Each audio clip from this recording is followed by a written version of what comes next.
ცივი იარაღის დაშვებას ემგრობთ თუ არ თუნდაც აი ხმლები, აი ეგეთი რაღაცეების ტარების უფლება. თავარი ამბავი არის ადამიანი, რადგან ის ადამიანი ღირებულებაა, თავარი ამბავი ამ ადამიანის თავისუფლების არის მისი თავდაცვის უფლება. და თავდაცვის უფლება ნიშნავს ის, რომ ადამიანს ყოველთვის უნდა შეეძლოს, ადამიანს ზოგადად უნდა შეეძლოს, აი დაახლოებით იგივე იარაღით იყოს შეიარაღებული, როგორიცაც პოლიცია ფლობს.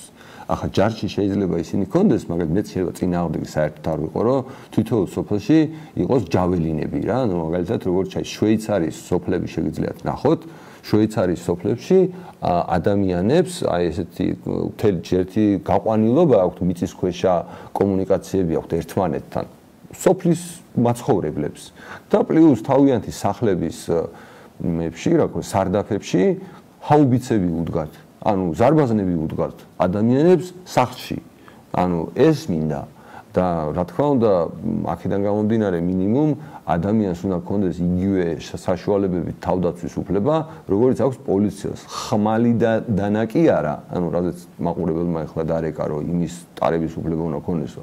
არამედ პისტოლეტი, ანუ ცივი კი არა, ცხელი იარაღი, რომელიც ანუ იმას კრიმინალს ყოველთვის შეუძლია ნებისმიერი იარაღის ქონა უკანონოდ. კრიმინალის მაგით ვერ გააკავებ.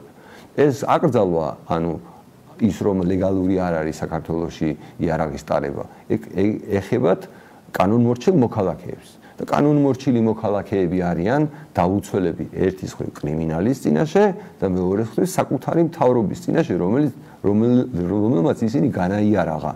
და სინამდვილეში ახლა ჩვენ გვჯერა, რომ ეს რაღაცა უბრალო ის კი არ არის არგუმენტი, რომ ვიღაცა ჭკვიანმა გადაწყვიტა, რომ მოდიო განვაიარაღო. ეს ძალიან ბოროტი ამბავია, რომელიც ძალიან ცნობილია მთელ მსოფლიოში. ყველა ავტორიტარული ქვეყანა თავის მოსახლეობას იარაღს ართმევს.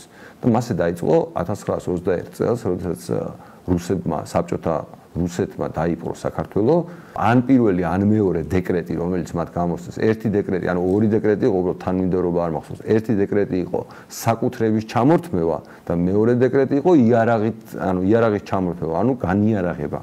ანუ მე მგონი პირველი განიარაღება იყო და მეორე იყო საკუთრების ჩამორთმევა, თუ სწორად მახსოვს. და ძალიან ლოგიკურია რა. შენ როდესაც ამყარებ ავტორიტარულ რეჟიმს, ავტორიტარულ ქვეყანაში, შენ არ გჭირდება რომ მოსახლეობა ყავდეს შეიარაღებული. და შესაბამისად ჩვენ ისევ ავტორიტარული ქვეყანა ვართ. და თუნდაც აი ამ პარამეტრით რო შევხედოთ და თქვათ რაც ჩვენს მიტინგებზე ხდება, ის რომ ლაპარაკი არის შეზღუდული, იმიტომ რომ ლაპარაკს რო ზღუდავს, შემდეგ ირჩება რა? ჩხუბი. ხო და თუ ლაპარაკი შეზღუდულია და ჩხუბი არ იწყება, ეს იმას ნიშნავს, რომ რადიკალური უპირატესობა აქვს მთავრობას ხალხთან შედარებით.